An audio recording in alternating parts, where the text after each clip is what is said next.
aconteceu nesse campeonato aqui de Teutônia, nesse ano de 2010, especialmente na modalidade Street Luge. Esse troféu aqui, cara, ele não podia ir pra outro cara. Só que eu acho que também, cara, não podia, eu não posso escolher outra pessoa que não seja o cara que eu vou chamar, eu vou pedir o favor de fazer a entrega disso. Esse cara também, lá no mesmo ano, quando o Lilica foi o primeiro brasileiro do stand-up a entrar entre os 8 primeiros no campeonato internacional, ele foi o primeiro brasileiro a entrar entre os 8 primeiros no campeonato internacional de Street Luge. O nome dele, cara, Gilberto Costa, Giba.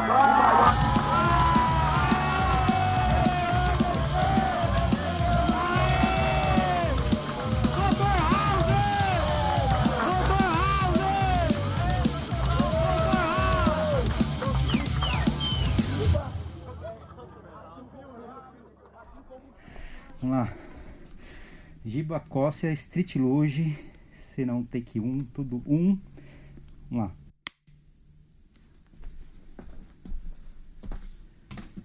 lá. O Street Luge surgiu no início da década de 70, na Califórnia, onde skatistas começaram a deitar em cima dos seus skates e descer as ladeiras. Existe uma semelhança muito grande com o Ice Luge, que seria os trenós que são colocados nas Olimpíadas de Inverno, onde eles andam dentro das canaletas, pelo posicionamento, que nós descemos deitado, com os pés para frente e a cabeça para trás.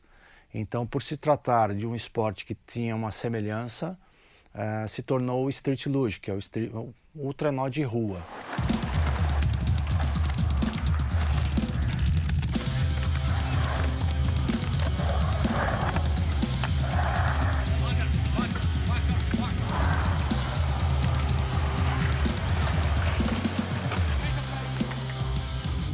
Eu conheci o Street Luge porque eu já andava de skate e colecionava algumas revistas americanas que chegavam no Brasil, e acabei em uma edição que eu comprei em julho de 1980, a revista Skateboarder. Eu me deparei na capa com uma foto maravilhosa de 2 pilotos descendo uma serra, e quando eu adquiri a revista eu fiquei muito intrigado com aquilo, comecei a pesquisar, mas assim, pouco tinha de pesquisa, de referência, não tinha as informações que nós temos hoje. E eu peguei uma lente de aumento e comecei a observar como que eles eram construídos. Então, inicialmente, eles eram feitos em madeira, usava sim eixo de skate e rodas, as mais largas de skate possíveis. E foi nessa situação que eu me vi desbravando, pegando madeira, toquinhos, parafusos, pregos, uma alça para que eu pudesse segurar a mão. E eu acabei construindo um luge sem ter referência de nada, sem ter noção do que era pilotar, do que era deitar em cima de um trenó. Sequer imaginava a velocidade que ele poderia atingir, e eu comecei a andar simplesmente em ladeiras, em ruas que me proporcionavam condições que tinham um asfalto razoável, e as melhores descidas que eu comecei a realmente fazer foi na Via Anchieta, e desse dia em diante a coisa tomou outra proporção. Eu percebi que eu poderia melhorar, aí eu comecei a pesquisar cada vez mais, veio a ideia, eu comecei a desenvolver um projeto e eu construí o meu primeiro trenó já com aço carbono. Era fora das características hoje dos trenós, bem arcaico, uma traseira muito longa, uma frente muito longa, onde nós tínhamos apoio de pé inclusive. A dirigibilidade dele era ruim, por se tratar de algo muito comprido, no sentido de você ter que manobrar curvas e tudo mais, era muito mais difícil. Mas a pouco eu fui evoluindo e esse trenó foi cada vez ficando menor. Então ladeiras se tornaram mais fáceis, mais rápidas, a evolução veio chegando com rodas, com eixos melhores, com equipamentos mais adequados, e essa evolução me trouxe até hoje em um patamar muito legal.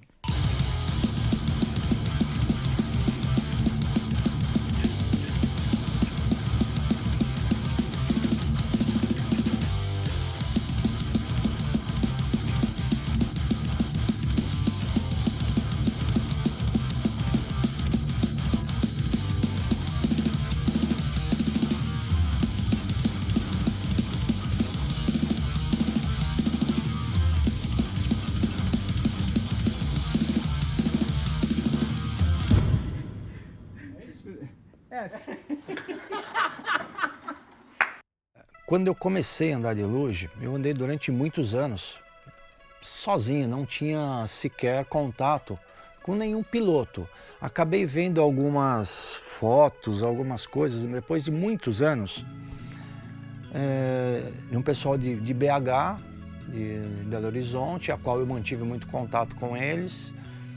Depois, através de uma empresa nacional aqui do Leone, eu tive contato de um outro piloto, a qual nos tornamos grandes amigos e formamos uma equipe.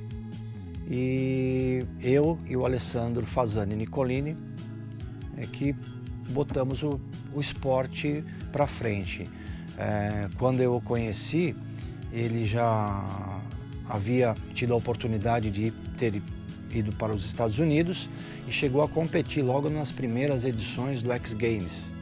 Então, quando ele voltou com uma bagagem boa, porém, nessa época, o meu trenó era muito mais avançado do que o dele. E ele se impressionou por eu não ter informação e ter um trenó tão bom. Eu tinha um chassi muito melhor, um alinhamento de trenó muito melhor, que esses trenós são muito precisos.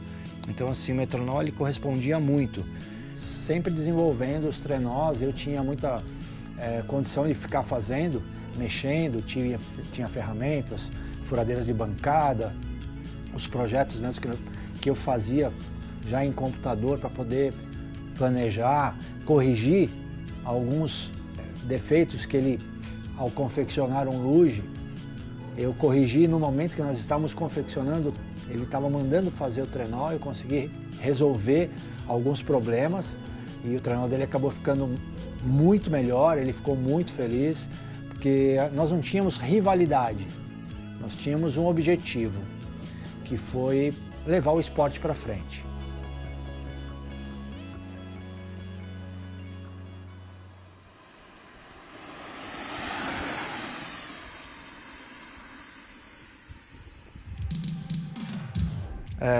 Tive a oportunidade de correr inúmeros campeonatos, perdi a conta já de quantos campeonatos eu tive a oportunidade de correr, quantos eventos eu tive a oportunidade de participar, apresentações, porque antes do luge ele era muito... não havia basicamente competidores, então eu comecei a trabalhar muito o luge fazendo apresentações e nisso foi agregado aos campeonatos nacionais. E esses campeonatos foram acontecendo, fui correndo muitos campeonatos. Eu trago algumas recordações, uma recordação aqui de ter conquistado o primeiro lugar, a qual esse aqui era a réplica de uma foto, a qual foi colocado a minha foto para fazer e eu conquistei o meu troféu, que era de primeiro lugar. Eu fui convidado para correr 2 campeonatos em São Francisco, que fazem saltos. Fui convidado para correr em Las Vegas, que é no deserto de Mojave, que é a chegada para Las Vegas. Também não tive dinheiro necessariamente, recebi a carta, convite, tudo, respondi, mas eu não tive condições financeiras. Depois eu tive a oportunidade de ir para a Suécia correr um mundial. Acabei ficando em 14º, depois acabei em 2008 indo para o Chile e eu acabei conquistando o Campeonato Sul-Americano lá. Depois 2009, 2010, 2011, corri Mundial em Teutônia. Não consegui classificação assim, a nível de pódio, nada. Sempre aquém, porque eu já estava mais idade. Os campeonatos que eu me dei bem foi de 2000, 2001, 2002 e 2003. Esses 4 anos seguidos. Que eu ganhei todos os campeonatos basicamente regionais aqui de São Paulo. Que tinha aqui, né? Que era como se fosse um campeonato brasileiro. Depois corri em 2009, 2010, 2011. Então, assim, só corri vários campeonatos, mas assim, já não ganhei mais, assim, campeonato nessa fase. A questão de um mês atrás, um mês e meio atrás, acabei de voltar do Campeonato Brasileiro, onde meu objetivo foi simplesmente estar presente, não classificação, mas a honraria que eu recebi e eu consegui correr o campeonato, não me classifiquei, fiquei a 2,5 segundos ali de conseguir a classificação e fiquei extremamente feliz e honrado de ainda, com a idade que eu estou, com 62 anos, estar correndo com os caras que são pessoas a qual eu consegui formar. São campeões do mundo, campeão da Copa do Mundo, campeões brasileiros. Então, o que me motiva e me faz presente nesses eventos é a força que eles me passam e essa vitalidade extrapola em mim. Aí estamos fazendo agora a filmagem para tentar a parte de velocidade. Então esses atletas estão descendo, eu estou na sequência. Daqui a pouco eu tenho que me direcionar para a largada. Aí vocês vão ver aí. Um abraço. Estou largando o atleta Gilberto Costa, número 64.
Uma, fica. 127 você. Eu escutei, o Mário fez 130. Contou alguma coisa. Ok. Até agora, mais rápido é 130. Não, 130.6. Mário Jardim. 130.16. Ó, o cara consegue cair na curva na. Galera, Olha meu tênis, velho. essa foi a descida. Espero que vocês tenham gostado. Ainda tem uma galera para descer aí. Tem a galera que tá aqui, a galera que já desceu. Mário. Valeu. Denis, toda a galera aí, Lauro. É isso aí. Deu problema, não vai?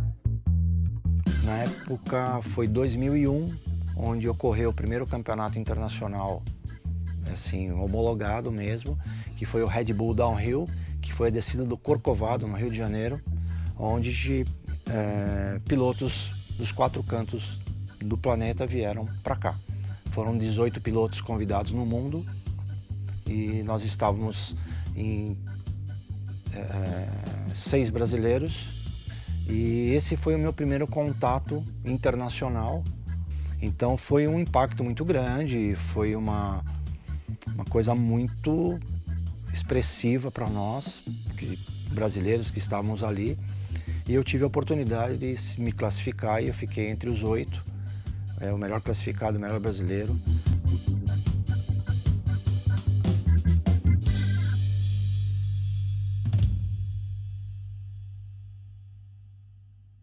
Pegando o gancho, Giba, comenta para nós sobre o que aconteceu no Red Bull Downhill em 2001, que você correu no Corcovado, e houve um incidente com um piloto americano, seu nome, a Pamela Zolalian, né?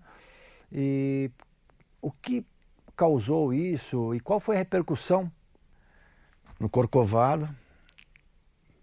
Foi complicado porque eu competi a primeira etapa, me classifiquei, cheguei em segundo na bateria de 4.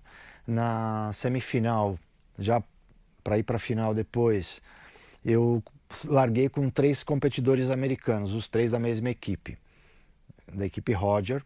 Era o David Roger, que era o dono da equipe, Brenda Kaiser, que era o segundo piloto, e a piloto feminino, que era Pamela Zolalian.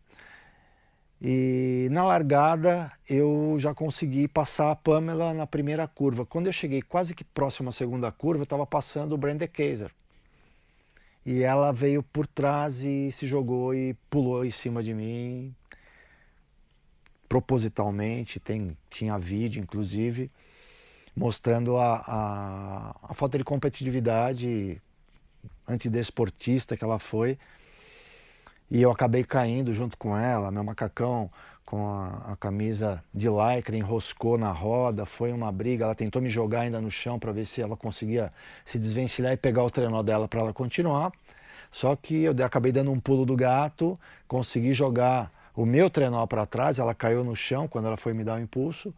Eu coloquei o trenó no chão e consegui. Ainda cheguei em terceiro, mais próximo, mas não teve mais condições de classificação. Então foi um ato considerado antiesportista da equipe Roger, porém, em forma de protesto, eu não concordei com a penalização, que ela não teve penalização alguma, eu me retirei do evento. E eu acabei ficando em 8º, sendo o melhor brasileiro nas competições internacionais até o ano de 2001. Está filmando. Um saludo para a Argentina. Gilberto Costa, Argentina. El Brasil. Voy primero. Voy. Vai agora!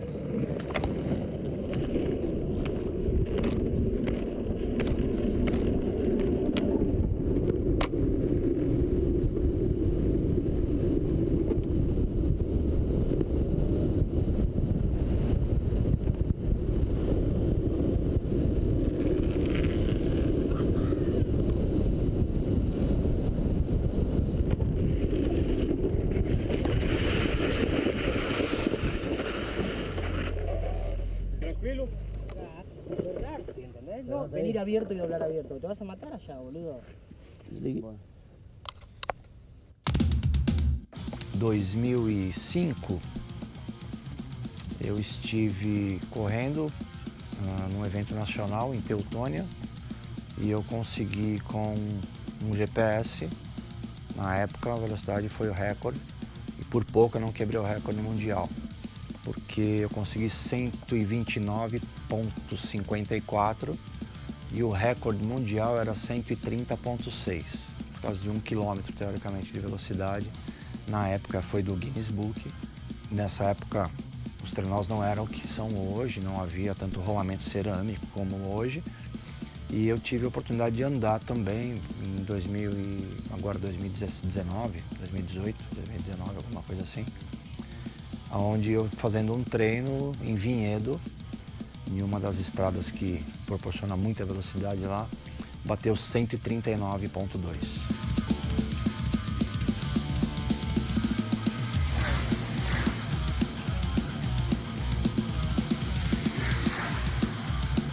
O recorde mundial mesmo, que é disputado na França, já está na casa de 163. Hoje, por exemplo, nós temos o brasileiro Alexandre Serri Machado, detentor, ele é o terceiro colocado com 162 e alguma coisa. No começo, meu pai já estava um pouquinho, aceitando um pouco melhor o skate na vida, porque sempre foram contra, pelo próprio estereótipo que o skate causou no início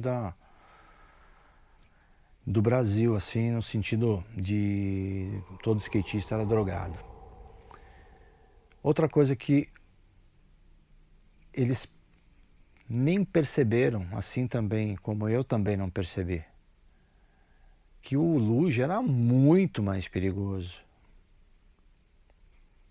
Então só tomaram ciência da situação quando realmente eu tive um acidente grave.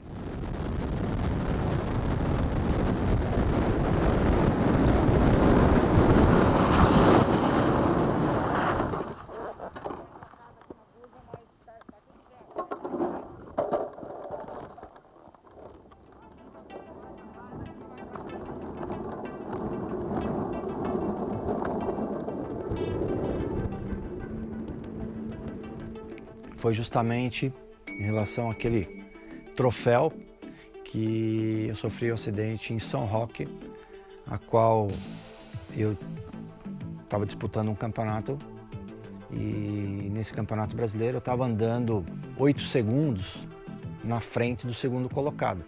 8 segundos dava cerca de 200 metros na linha de chegada, a distância. Eu estava andando muito rápido, muito rápido. E eu tinha tênis, a qual eu não preparava os tênis. Hoje eu preparo com as solas que eu mesmo coloco. Então eles têm uma frenagem muito mais precisa, muito mais rápida, por se tornar de borracha natural. E antes eu utilizava pares de tênis normais. Então eu usava um tênis, por exemplo, eu ia para o Pico do Jaraguá treinar, eu descia 5 vezes, tinha buraco no tênis, eu jogava fora. O tênis era 0. E nesse dia eu tinha 3 pares de tênis para competição, novinho. E eu acabei pegando um tênis que tinha sola de látex, uma sola amarela, da mesma molde, mesmo formato, que a sola preta, de borracha. E eu peguei esse tênis de látex, logo na primeira descida da brincadeira ali, eu estava fazendo um treino, eu cheguei no momento de uma curva, a 115 km por hora aproximadamente. Quando eu coloquei o pé no chão, ele simplesmente entrou debaixo do trenó. E eu fui catapultado quando eu bati nos blocos de feno. Momentos antes da largada, fui fechar meu capacete, ele não deu 2 cliques. Ele só deu 1 clique. E eu achei que ele tivesse travado. No final do trecho, onde eu estava fazendo a curva, quando o meu pé entrou debaixo do trenó e eu bati no feno, no primeiro impacto, a primeira coisa que saiu da minha cabeça foi o capacete. E eu abracei uma cerca de arame farpado, a 2 metros depois da batida, teoricamente. Eu fiquei apagado, pelo menos, que o pessoal disse que comentou, pelo menos uns 3 a 4 minutos. A ambulância, quando chegou, não quis pôr a mão em mim, porque eu estava todo ensanguentado, sem capacete, e eles ficaram sem condições de pôr a mão, chamaram os paramédicos. Eu vi o meu companheiro de equipe, o Alessandro, no vidro da ambulância, e eu lembro que ele fez uma careta quando ele me viu, mas eu não entendi o que estava acontecendo, porque o cérebro bloqueou tudo. Eu tive abertura no rosto inteiro, aqui por cima dos olhos, nariz, tem uma parte que encostou, que rasgou toda a parte do pescoço, que por causa de 1 centímetro não pegou a jugular. Então foi um acidente, para mim, considerado o mais grave de todos até hoje. E até que ficou bem costuradinho. Por se tratar de um esporte de gravidade, e ele é considerado um dos esportes mais perigosos do planeta, eu perdi meu companheiro de equipe em um acidente a qual eu não estava presente. E ele cometeu um erro a qual eu sempre bati na tecla na época, que era que nós tivéssemos condições de descer a pista e subir para dar uma olhada, mas ele acabou chegando pelo topo da ladeira e ele acabou tendo um acidente, acabou quebrando as pernas e ocorreu um problema posterior, porque ele teve uma embolia e depois de 2 semanas, um pouco mais, ele veio a óbito. E já outros acidentes que eu constatei de uma fratura, eu mesmo, uma fratura um pé, uma fratura de braço. Eu tenho 18 fraturas, 36 pontos no rosto, fratura bem dada na orelha que abriu tudo, umas fraturas de dedo, pé, tal, mas assim, dessas 18 não foram todas de luge não, mas pelo menos creio que umas 8 com certeza foi. Bom, esse aqui é um dos equipamentos de segurança que nós usamos, além de capacete, luva, o tênis apropriado, é um macacão de couro que foi feito sob medida, todo em couro mesmo, bem pesado. Hoje eu utilizo ele mais para o inverno, porque como ele não é perfurado, ele é mais, ele aquece mais. Este é um macacão que eu ganhei recentemente de um amigo do Nilson. Esse macacão é um macacão específico de moto velocidade, ele tem muitas proteções. Tá? Ele era de um piloto do Qatar de moto velocidade. Esse já ele é todo de couro perfurado. Então esse no verão ele é muito mais ventilado e muito melhor para se curtir e se andar, o desgaste é bem menor. E aqui é o capacete, um capacete da Predator que nós usamos, que é justamente um capacete diferenciado, que é justamente para esse esporte, né? Aí, a entrada aqui é o final da pista. Vamos subir o morro, a montanha. Vocês vão ver que o negócio é bravo mesmo. E para descer, depois vocês têm a imagem aí. O reconhecimento da pista é muito importante, ao meu ver, assim. Hoje, a experiência que eu tenho é muito grande, mas antes eu costumava caminhar pela pista.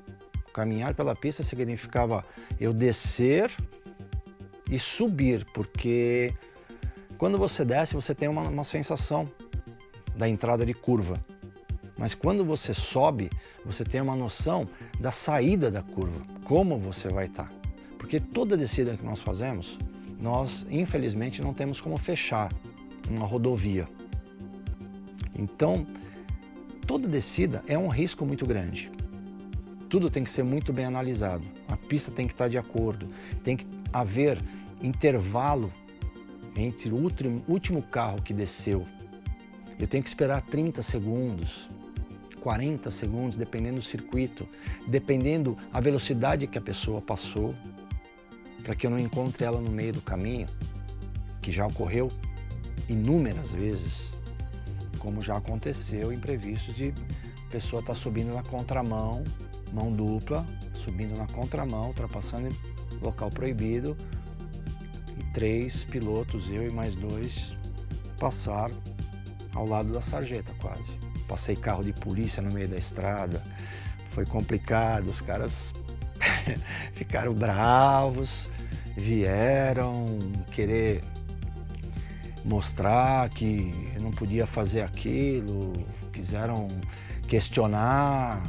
E nesse dia que eu estava descendo, que eu acabei ultrapassando o carro de polícia, eu tomei 3 enquadros por 3 polícias diferentes no mesmo dia. O certo é ter alguém para fazer o apoio para nós. O apoio para nós não se refere a descer o carro atrás ou nada. O nosso apoio maior é que nos leve para cima. As pessoas, nós paramos e pedimos carona no final da ladeira.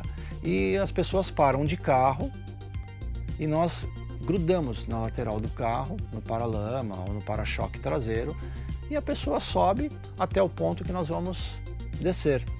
Muitos não dão carona, porque de repente não conhecem ou ficou com medo.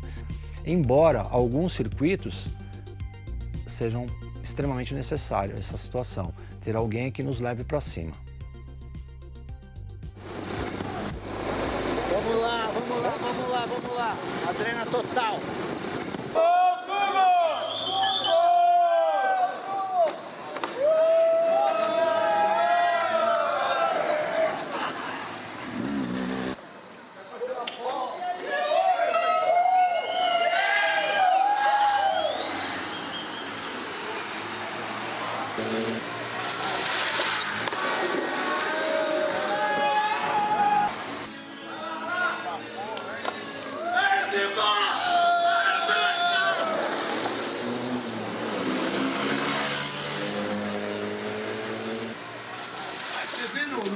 Próximo evento que vai rolar aí, ó. Os caras dominando o Baeta Neves na frente do Deco, mostrando uma modalidade nova do skate.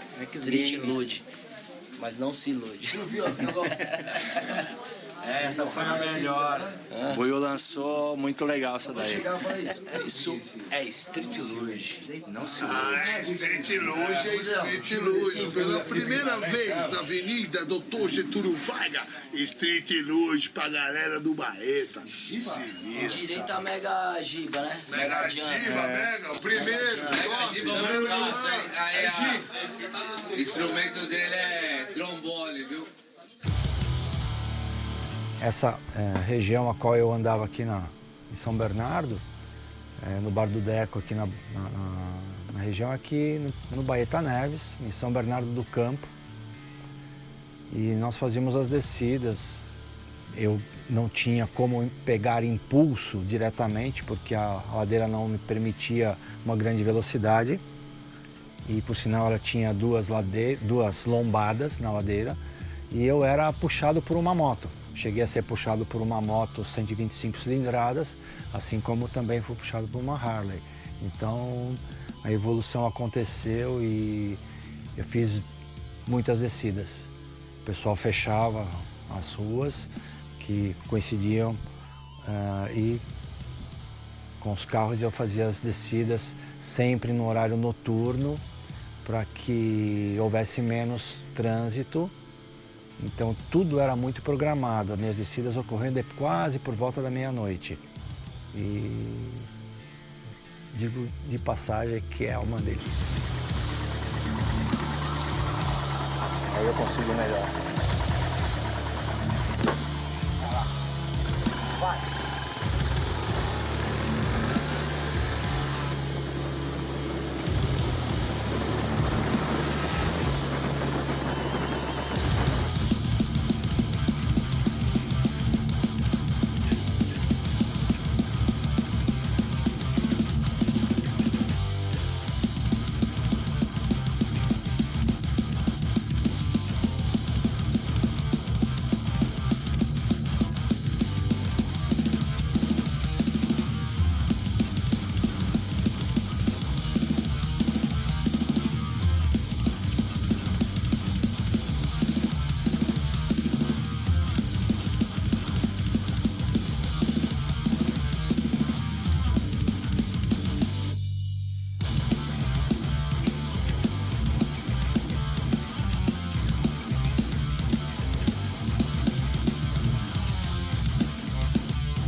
Fizemos também um evento, esse foi bem interessante, no Pico do Jaraguá, à noite. No Pico do Jaraguá, sem iluminação alguma. Então, foi algo inédito, porque todos tiveram que colocar luz de LED, faróis de LED nos trenós, e alguns optaram até colocar também no capacete. Estávamos em 10 pilotos, houve somente 2 incidentes.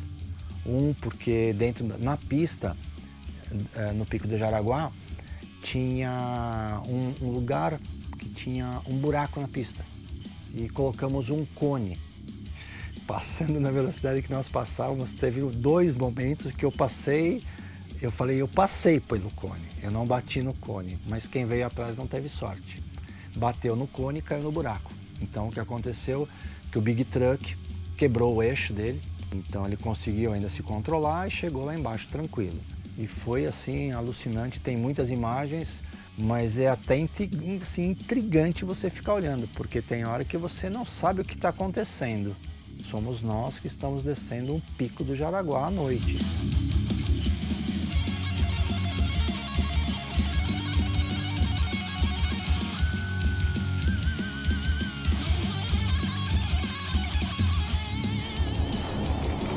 Caralho, velho, que bagulho louco, mano. Mano, que porra é essa, velho? Pô, que foi isso, mano? Mano, você tá louco, velho. Puta que pariu, mano. Nossa, que bagulho louco, velho. Não aguentou, não. Sensacional, velho. Ó, tinha uns bagulho. Mano, eu bati nos 2 cones. Através do Luge, eu tive a oportunidade de fazer muitas coisas na mídia, né? Por exemplo, jornais, revistas, site, Sport TV, ESPN, Disney Channel, Record, Cultura e daí pra frente. E tive a oportunidade de fazer propaganda para o Rock in Rio Lisboa. Foi bem variado. As épocas em que eu fui procurado, foi bem diversificado. Vamos lá, agora valendo, hein? A história do Giba. Então, tem uma história mesmo que, como eu te contei aí, eu fui convidado a fazer um trabalho para uma emissora bem conhecida e eu estava com meu companheiro, Alessandro Fazzani Nicolini, e estávamos fazendo a matéria desde as 8 da manhã e eram basicamente 3h30 da tarde e nós não havíamos nem basicamente tomado água, nem ingerido nenhum alimento. E eu perguntei para um membro da equipe que estava ali se nós podíamos parar um pouco para pelo menos tomar um lanche, porque nós estávamos descendo desenfreadamente inúmeras vezes a ladeira, estávamos bem cansados e com fome. E ele falou, então vamos ver onde que eu posso comprar algum lanche. Eu indiquei um lugar, um lanche que havia logo na entrada do bairro ali. E ele falou, beleza, eu vou lá buscar. Eu falei assim, olha, ele falou assim, você quer o quê? Um lanche, um refrigerante? Eu falei, desculpa, cara, eu não tomo refrigerante, você pode trazer para mim um milkshake, pelo menos, porque é a única coisa que eu vou tomar. Não, beleza. E nisso ele foi falar com o responsável pela equipe. E aí o cara da equipe achou estranho e veio até mim e falou assim, você pediu milkshake, meu? Eu falei, sim, eu não tomo refrigerante. Então eu pedi pelo menos se pudesse fazer um milkshake, porque lá tem, né? Aí o cara olhou pra mim assim, com um desdém. Olhou e falou, você tá pensando que você é o quê? Estrelinha? Rapaz, tomou um mucão bem dado e uma pá de chute que ele tomou até que veio os caras da equipe separar, porque eu tava cachorro grande em cima do cara. Eu já tava no chão e eu dando nele, e os caras me tiraram de cima e a mão foi ficando longe. E foi isso. Mas fizemos um belo trabalho e no final ainda roubaram o nosso cachê. Street Luge, com Gilberto, Dr. House. Dr. House, tem que atender logo cedo amanhã, tem uma paciente. Dr. House! Dr. House! Então é o seguinte, cara, o Giba... Porra, esse apelido de Dr. House, não sei, dizem que eu tenho semelhança, mas eu não vejo isso. Poderia ser até um pouco antes. Hoje, barba muito branca, já descaracterizou, graças a Deus.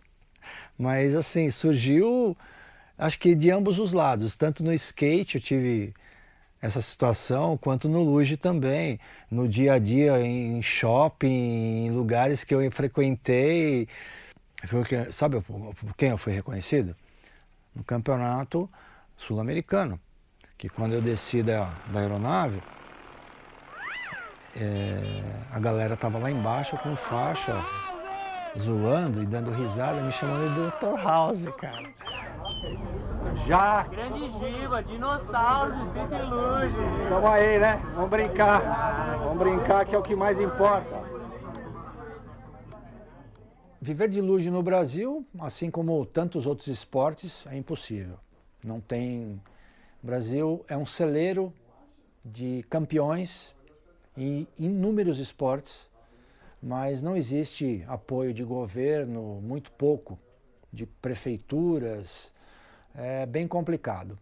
Lá fora, você tem apoio de, não um patrocínio em si, mas você tem apoio. Então você pode ter apoio de roda, apoio de um chassi, apoio de eixo. Não sei como é hoje financeiramente, se eles conseguem se manter no esporte, nesse sentido, com ganhos de empresas a qual eles serão patrocinados. Mas eu sei que muitos recebem material gratuitamente e recebem algum financeiro também. Mas para viver literalmente do esporte é um tanto quanto que difícil.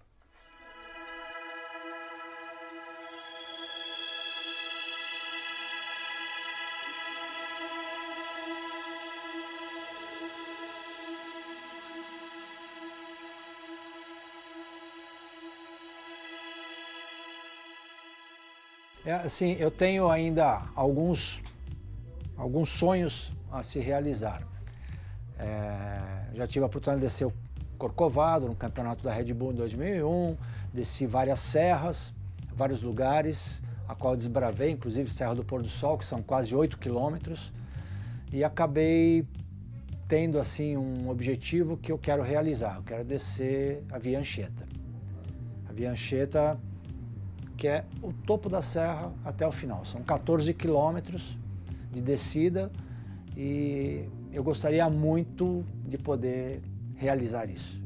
Uma oportunidade que seria a descida da Imigrantes, mas foi justamente numa época onde que iria descer o pessoal de bicicleta. No dia que ia acontecer o evento, aconteceu um acidente de um caminhão tanque na Imigrantes, tipo 3, 4 horas antes do evento iniciar. E esse evento foi cancelado. Foi a última oportunidade que eu tive concreta para descer. Mas, havendo possibilidade, até a Imigrantes apetece.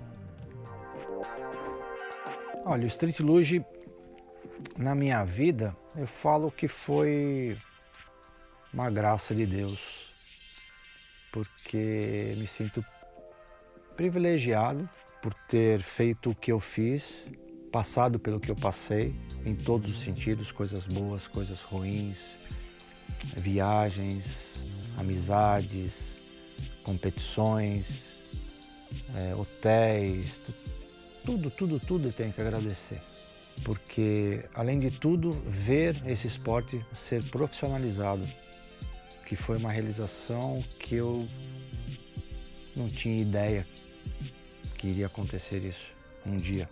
Então eu sou privilegiado porque eu estou vivo, estou ativo ainda, com 58 anos hoje, andando, me divertindo, sabendo dos riscos que eu corro, mas ainda pilotando muito bem. Mas hoje já sem o intuito de ser tão competitivo ou até mesmo competir novamente. Posso até ir a um evento para participar, ou para fazer número, não para obter resultado. Mas o que eu quero é continuar no circo.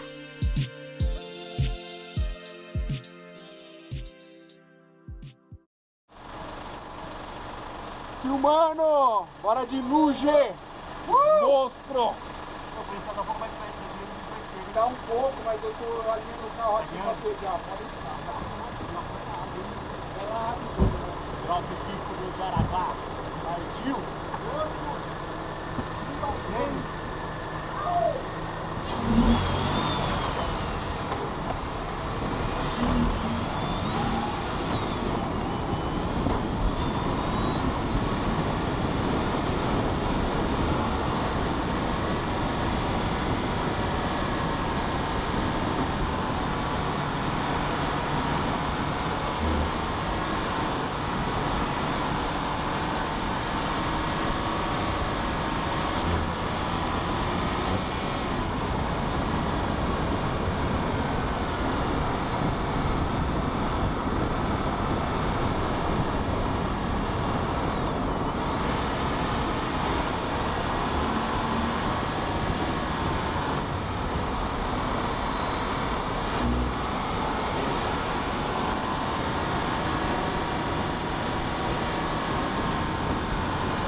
Eu queria agradecer esse filme, fazer um agradecimento especial aos meus pais, que eu os amava muito. Perdi meu pai em 2004 e perdi minha mãe em 2019. Então, queria agradecer muito a eles por tudo que eles fizeram por mim e por tudo que eu sou hoje. Muito obrigado.